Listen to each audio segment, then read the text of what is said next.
Hello everyone, welcome back to my channel. आप सभी का मेरे चैनल में स्वागत है। ये लिखा हुआ है मृच्छकटिकम।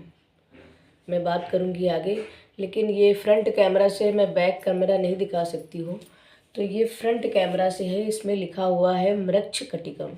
आइए अब बात कर लेते हैं मेन मुद्दे पर।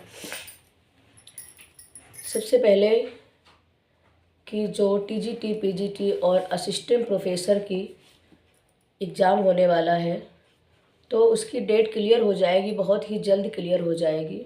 अप्रैल में कोई भी डेट आ सकती है। मेन ये है कि हमें अपने सब्जेक्ट पे, अपने सिलेबस पे फोकस करना है। तो हम बात कर रहे हैं पीजीटी की, क्योंकि हम पीजीटी के हैं और मैं देख रही हूँ यूट्यूब पे कि टीजीटी और सब चीज़ सब कोई पढ़ा रहा है, जबकि बहुत सारा मैटर पड़ा हुआ है।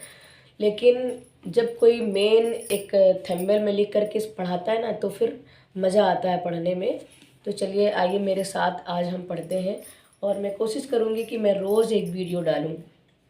तो हम तैयारी करेंगे संस्कृत पीजीटी की। तो जितना भी उसका सिलेबस है तो हम बात करेंगे सिलेबस की। हमारे पीजीटी में जितना भी सिलेबस है, हमें उस सिलेबस को लेकर के पूरी तैयारी करनी है। तो मैं जो भी पीजीटी संस्कृत के स्टूडेंट होंगे, बहुत अच्छी अच्छी कोचिंगें चल रही हैं और सब लोग बहुत पढ़ रहे होंगे, लेकिन हमारे साथ आज पढ़िए आकर के, ताकि हमारी भी पढ़ाई हो जाए। क्योंकि हम हाउस वाइफ हैं और हमें कोचिंग में जाना इतनी जल्दी संभव नहीं हो पा रहा है, तो हम घर से ही पढ़ेंगे। तो मेरे साथ मिलकर के आप लोग भी तैयारी करिए और मेरे वीडियो को देखिए, और जो भी इसमें कमी हो आप बताइए। तो सबसे पहले हम सिलेबस की बात कर लेते हैं।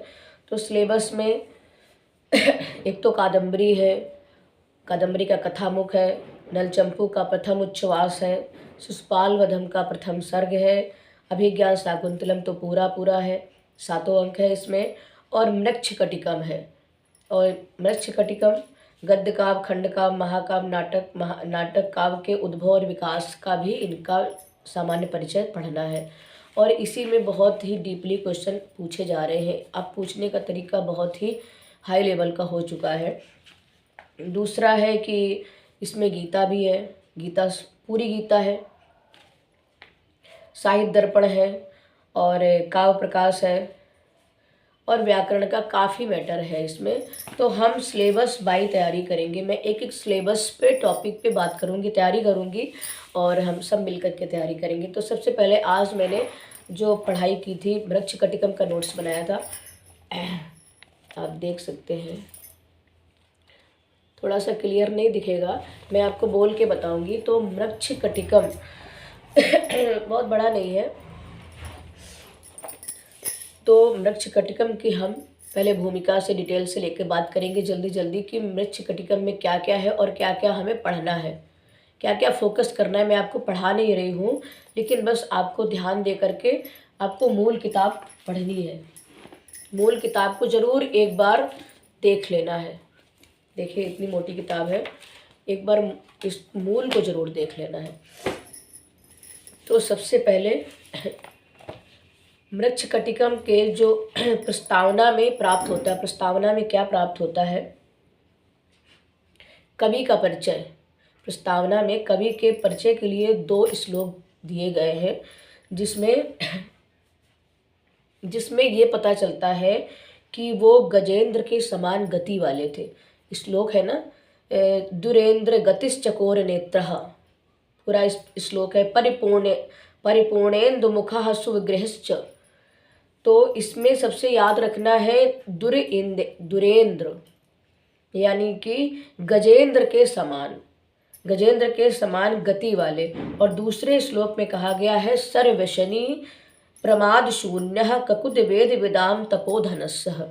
तो इसका पहला शब्द याद रखना है कि समर व्यसनी, यानी कि युद्ध के प्रेमी। थोड़ा सा गला बैठा हुआ है, अभी 1-2 दिन में ठीक हो जाएगा। तो अभी इसी तरह का ये वीडियो ऐसे ही जाने वाला है। तो दो चीज़ें याद रखनी है शूद्रक के लिए। मृच्छकटिकम शूद्रक का है और इसमें शूद्रक के बारे में बताया गया है। सबसे पहले एक तो वो गजेंद्र के समान गति वाले थे और दूसरा है वो समर व्यसनी यानी कि युद्ध के प्रेमी थे। अब आइए शूद्रक के विषय में पहले हम कवि के बारे में जान लेते हैं कि शूद्रक मृच्छकटिकम को के रचयिता शूद्रक है।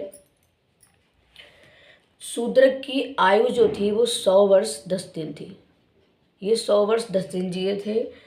और ककुद वेद विदाम, इसी श्लोक में लिखा हुआ है ककुद वेद विदाम दूसरे श्लोक में, तो वेद शास्त्रों के ज्ञाता भी थे।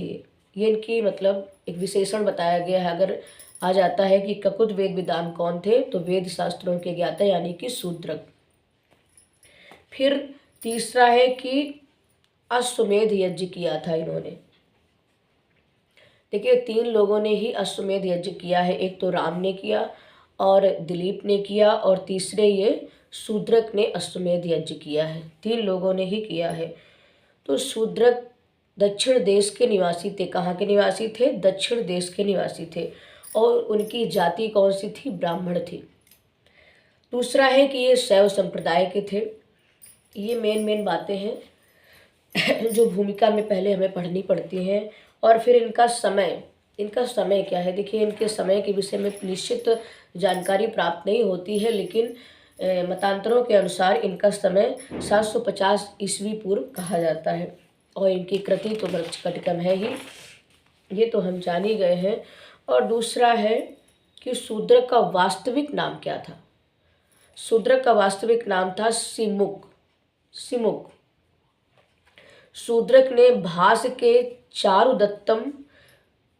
का जो चारुदत्तम नाटक है, जो अपूर्ण नाटक है, को पूर्ण करने का कार्य किया। मतलब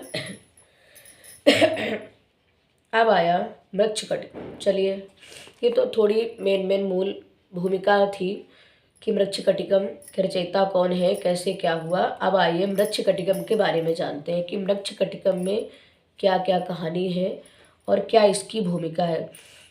तो रचयिता इसके शूद्रक है और मृच्छकटिकम एक प्रकरण ग्रंथ है। रूपक का जो एक भेद है, 10 रूपक है, उसमें से रूपक का एक भेद है प्रकरण। मृच्छकटिका में 10 अंक हैं, साधारण सी बात है। और इसमें 380 श्लोक हैं। ठीक, नामकरण इसका मृच्छकटिकम कैसे रखा गया? तो जो छठा अंक है, मिट्टी की गाड़ी की घटना के आधार पर, छठे अंक के आधार पर इसका नाम मृच्छकटिकम चलो। अब आइए नामकरण के पश्चात काव्यगत विशेषता। शूद्रक, एक चीज याद रखनी है, शूद्रक आदर्शवादी ना होकर यथार्थवादी कवि है। क्योंकि ये जो मृच्छकटिकम लिखा गया है, ये एक यथार्थ घटना पर, यथार्थ कहानी पर नाटक प्रकरण लिखा गया है। तो इसमें जो है 21 छंदों का प्रयोग किया गया है और इसमें अनुष्टुप छंद प्रमुख है। ठीक है, अब आगे चलते हैं। ये उपजीव, जैसा कि पहले मैंने बताया कि भास्कृत जो चारुदत्त नाटक है, चारुदत्तम, उसी का वृहत कथा पर आधारित है ये उपजीव। ये चारुदत्त के भास की जो वृहत कथा है चारुदत्तम, उसी पर आधारित है ये मृच्छकटिकम। रस इसका श्रृंगार रस है, क्योंकि इसमें नायक नायिका का प्रेम है, तो इसमें श्रृंगार रस है। और रीति इसकी वैदर्भी है। भाषा इसमें सर्वाधिक प्राकृत भाषा का प्रयोग किया गया है। प्राकृत भाषा का प्रयोग इसमें इसलिए किया गया है क्योंकि नायक नायिका प्राकृत भाषा, क्योंकि जो राजा और या बड़े विद्वान लोग होते हैं उनकी भाषाएं हमेशा संस्कृत भाषा होती है, लेकिन ये एक साधारण नाटक है और साधारण व्यक्तियों पर लिखा गया है, तो इसमें एक प्राकृत भाषा दिखाई गई है। और जो भास के नाटकों की जो मूल भाषा है वो मलयालम है, मगर इसमें प्राकृत भाषा है। भास के जो 13 नाटक हैं उनमें से प्राकृत भाषा मुद्रा राक्षत में अधिक प्रयुक्त की गई है। इस बात को याद रखना है। अब आइए प्रणय कथा। इसमें प्रेम संबंधी की, प्रेम कहानी की बातें बताई गई हैं। तो इसमें चारुदत्त और वसंत सेना, इसमें दो प्रणय कथा है। एक तो चारुदत्त और वसंत सेना की है और दूसरी मदनिका और सर्वलग की है। ठीक। तो जो चारुदत्त है वो नायक है, सबको मालूम है, और वसंत सेना नायिका है। और जो मदनिका है, जो सर्विलक है, वो पताका नायक और नायिका है, दोनों मदनिका और सर्विलक। अब इसमें दो नायिकाएं हैं, ये भी सुन लीजिए। एक तो वसंत सेना है जो प्रेमिका है चारुदत्त की, और दूसरी उनकी पत्नी है धूता। अब आइए अंकों के नाम। देखिए एक सीरियल वाइज चल रहे हैं। अब हम अंकों के नाम, इन 10 अंक हैं प्रच्छकटिकम के जो प्रकरण है, इसमें 10 अंक हैं और इन 10 अंकों के नाम याद रखना है। तो सबसे पहले तो अलंकार न्यास है। देखिए कहानी के अनुसार अगर हम नाम याद करेंगे तो नाम तुरंत याद हो जाएंगे। अलंकार न्यास, इसमें वो अलंकार अपने गहने जो है वो चारुदत्त के घर में रखती है, तो वो अलंकार न्यास, न्यास माने रखना। दूसरा है धूतकर संवाहक, तीसरा है संधि विच्छेद, और चौथा है मदनिका और सर्विलक, पांचवा है दुर्दिन, और छठा है प्रवहन विपर्य, जिस पर प्रकरण का नाम रखा गया है मृच्छकटिकम का। छठा है प्रवहन विपर्य, जिसका नाम इम्पॉर्टेंट है, पूछा जाता है। एक तो पहला पूछा जाता है, दूसरा पांचवा पूछा जाता है, और तीसरा छठा पूछा जाता है। इनके नाम ज़्यादा पूछे जाते हैं। सातवें का नाम है आर्यक अपहरण, आठवें का है वसंत सेना मोचन, और 9वें में है व्यवहार, और 10वें में संहार। इस प्रकार से ये अंकों के 10 नाम हैं। अब आइए पात्र परिचय। चारुदत्त तो इसका नायक है, और वो नायक किस प्रकार का है? धीर प्रशांत नायक है, ब्राह्मण है, और ब्राह्मण अधिकतर धीर प्रशांत नायक ही होते हैं।